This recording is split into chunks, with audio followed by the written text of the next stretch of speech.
Hello, and welcome back to Scholastically Natalie, where we talk about books, writing, reading, D&D, and sometimes other things. You can probably hear the fan in my background because I stupidly forgot to turn my heat off last night. It was like 15 then, but when it's 40, I definitely do not need the heat on, and thus, it's kinda hot in here. Beyond that, hopefully I will be able to get through this video without a lot of coughing. I have been coughing so much today. My throat's been really irritated, so I'm hoping this will be at least a little bit better.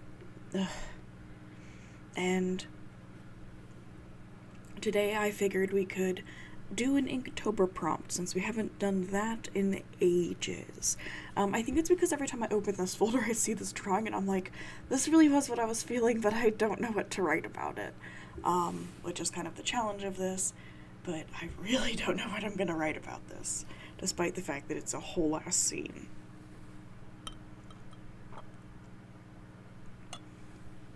Sorry, I'm taking a drink in the hopes of staving off any coughing. So we are on prompt number 9, which is called Deer.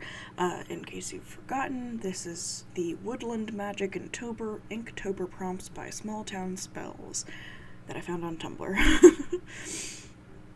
And here I have depicted a deer person getting one of their antlers a little bit too tall and caught in an electricity line? An electric wire?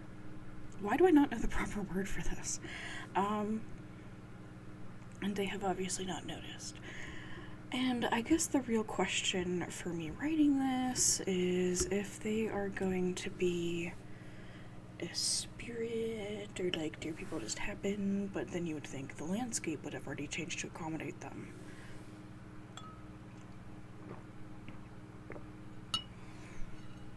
So I think this is going to be more like the whole invisible demon thing. Okay. Let's see. Nobody else could see the creature. To them, the wire was stretching and bending because of the wind and old age. They would have never guessed that the power was threatening to go out in this area of the grid because of a spirit that had just been summoned. What idiot had summoned a spirit and then let it loose when it obviously hadn't been in the mortal world for a few centuries?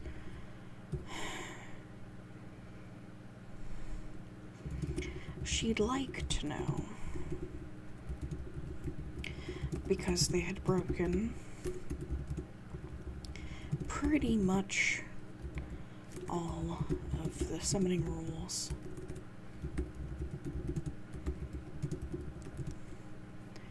that were taught nowadays.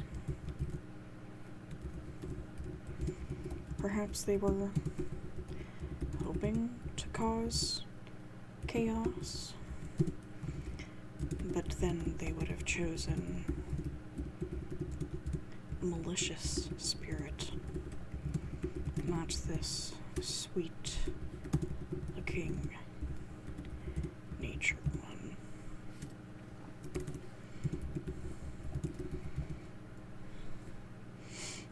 Forest spirits.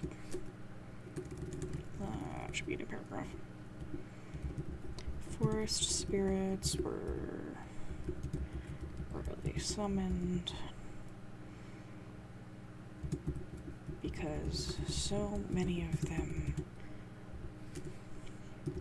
bore traits of the prey that dwelled in their areas. Too often, summoners forgot about the predators that also roamed those lands. One of her first summons had been a hawk spirit.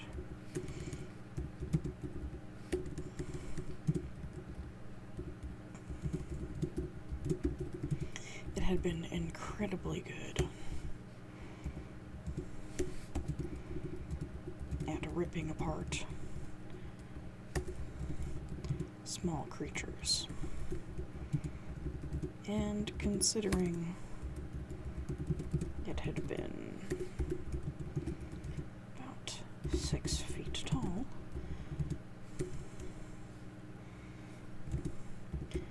most creatures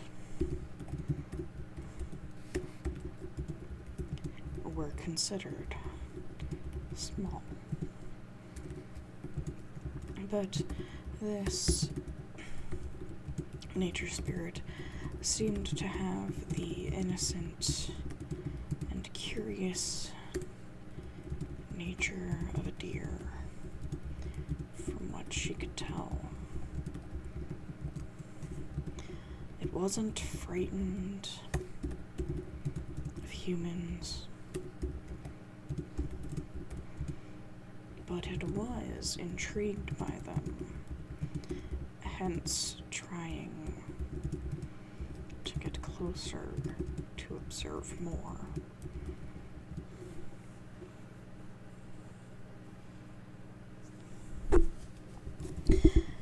I need to move my mic. Sorry, 1 second.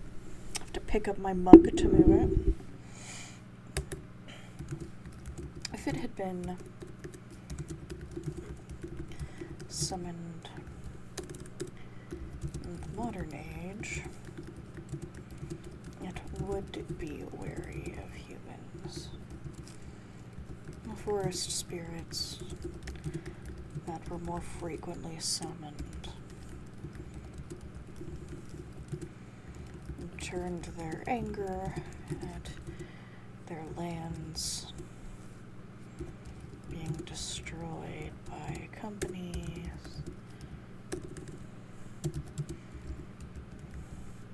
by industrialization, back on the humans it benefited.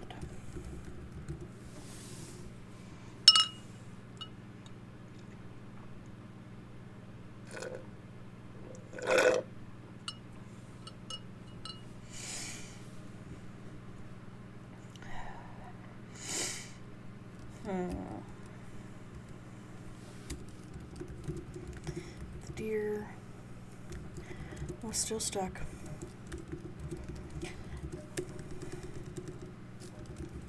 She was still there watching it.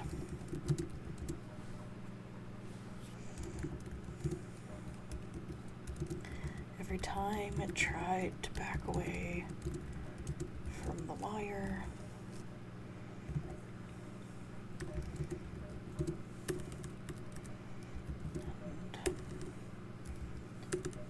forward again.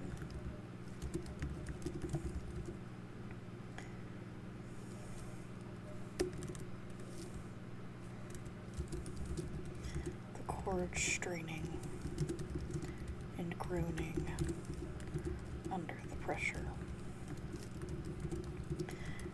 She was worried she would have to look quite silly. Nope, that's quiet. Not quite. Until it duck. Before it finally seemed to get with the program.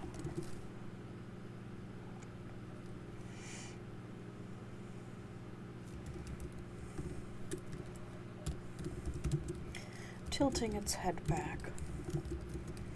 The deer stared at the wire spanning the road in obvious confusion before seeing where its antlers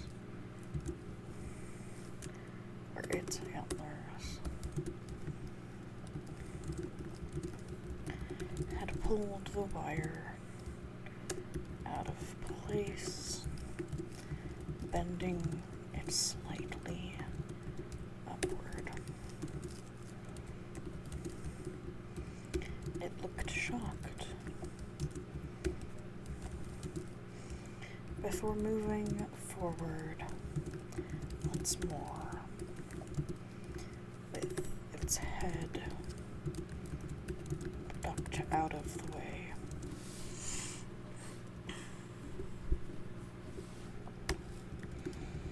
Thank goodness. If it had destroyed the wire, she'd have to mark it as a level 2 threat. Instead, she could tag it for a senior summoner to banish it back home.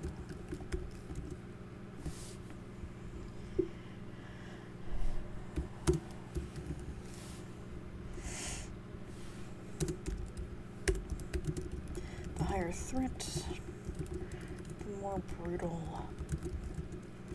the banishment.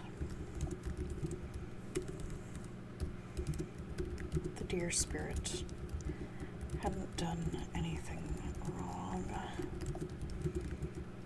She didn't want to see it harmed for merely being brought into the world by an idiot. No, thank you. No, thank you. That's kind of where I'm at with this. I didn't want to go too deep into it. I really like the idea of, like, invisible spirits. It's making me think of, oh no, I can't remember what it's called now. The one anime with, it was kind of niche. It didn't get renewed for a second season, but it had, like, a government sector for dealing with spirits. The issue is, of course, that they don't speak a common language, and so they all assume the worst of each other until the dude with the ears of sand shows up and he can actually translate. It's very interesting, and I really liked it, but I 100% just imagined this dealing with that,